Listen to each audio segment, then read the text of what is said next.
Jadi kalau kita ingin kembali untuk dekat dengan Allah, datang setan pada kita.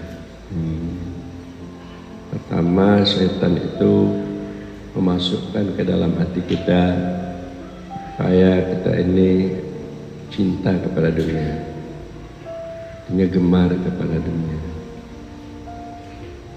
Makanya kalau kita bertasawuf, kita telah mempelajari zuhud, tidak tersangkut hati kita dengan dunia.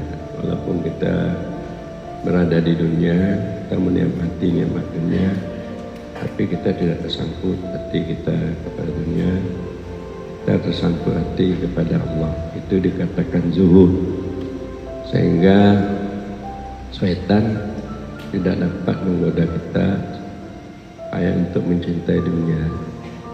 Karena mencintai dunia ini habis waktu untuk dunia, tidak teringat untuk ibadat, untuk mendekatkan diri kepada Allah. Kemudian syaitan mendekati kita, memasukkan ke dalam hati kita untuk syahwat. Mana syahwat ini untuk kesenangan daripada kehidupan kita, baik kesenangan untuk barat atau kesenangan untuk perut. Dengar kata kadang-kadang terlihat istri orang lebih baik daripada istri kita. Harta orang kita lebih terlihat daripada harta kita, sehingga hati kita kacau. Itu syahwat.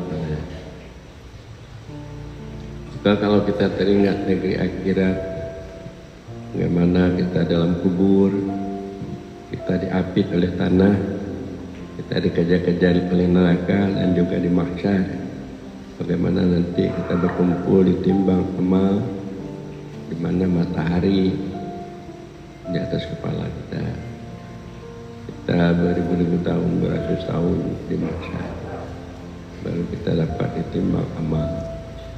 Jadi kita selalu gundah, teringat kepada yang demikian itu, maka syahwat hilang. Jadi gundah dan susah ini itu ada baiknya.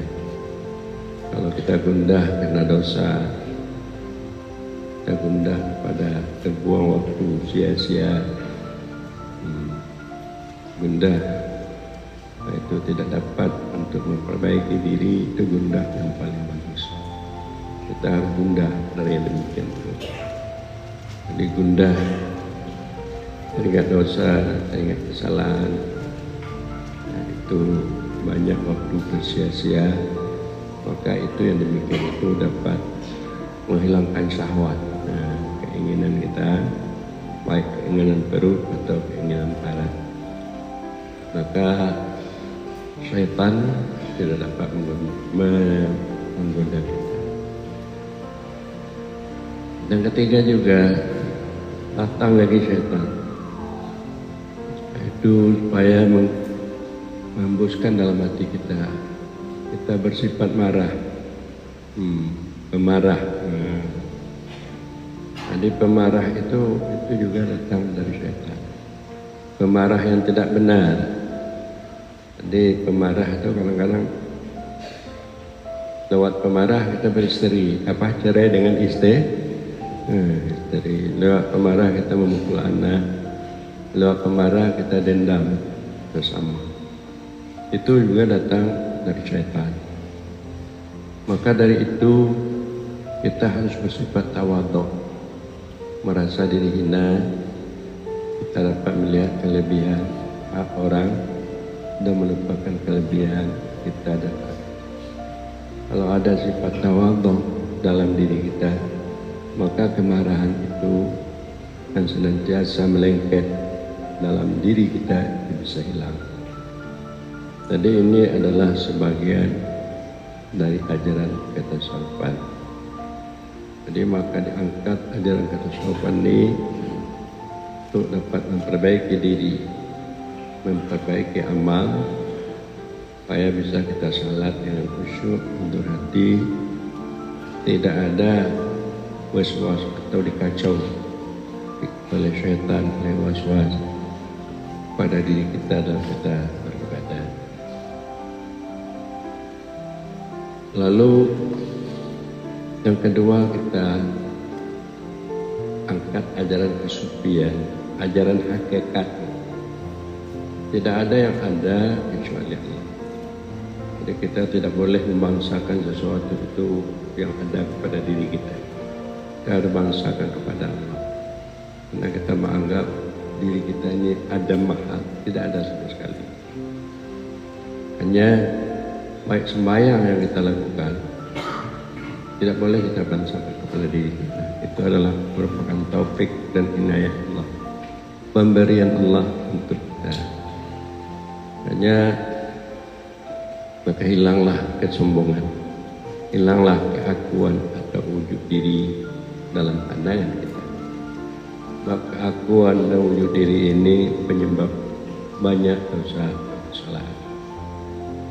Jadi orang-orang yang tasawuf dan kesufian tidak ada padanya yaitu untuk keuntungan diri atau hawa nafsu, tidak ada padanya itu untuk wujud diri, karena dia di dalam batinnya dia melihat orang lain sama dengannya, bahwa dia tidak merasa lebih dari orang lain, maka dia bisa berteman, maka dia bisa melengkapi sesama.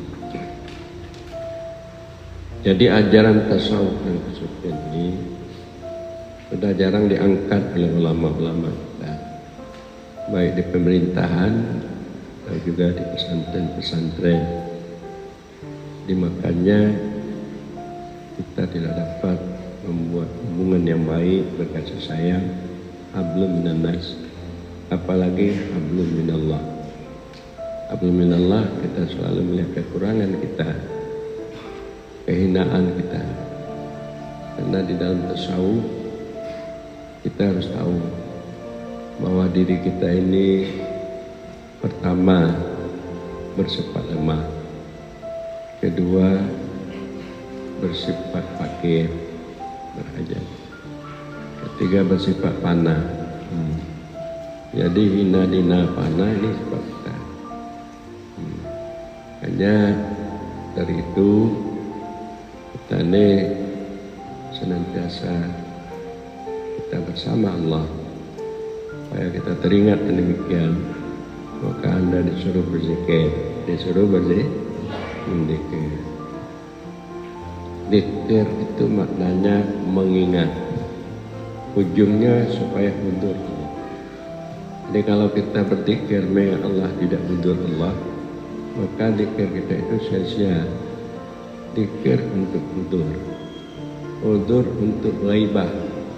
Bila mana telah hadir Allah dalam batin kita, maka hilang selain Allah di dalam ingatan kita. Hilang selain Allah dalam ingatan kita dikatakan fana, dikatakan apa? Baik istri kita dan diri kita hilang, karena telah udur Allah. Berarti telah hadir Allah bersama kita, selain Allah itu fana. Maka demikian itulah yang dapat merubah akhlak yang tidak baik pada baik, dapat merubah kemalasan dalam ibadat, supaya kita dapat sungguh dalam melakukan taat, supaya kita dapat menghilangkan keraguan, syirik, nifaq di dalam batin kita, supaya kita dapat benar-benar orang yang bertauhid, yang bermakrifat kepada Allah. Jadi kalau Anda artinya bisa meningkatkan akhlak Anda, berakhlak yang bagus dan juga bermakrifat dengan tauhid, Andalah sebagai budak Allah dan umat Nabi kita Muhammad sallallahu alaihi wasallam. Tapi sebelum itu kita jangan lupa, kita tahu cara-cara beribadah. Berarti kita menuntut ilmu, tahu kita mengenai syarat-syarat, rukun-rukun salat. Jadi ini kita lakukan dengan baik. Setelah kita tahu syarat-syarat dan rukun salat, beribadah dengan baik, supaya kita tingkatkan bagaimana supaya hudur hati kita, supaya khusyuk, bagaimana supaya kita dapat syuhud memandang wujud Allah, supaya sempurna iman, makrifat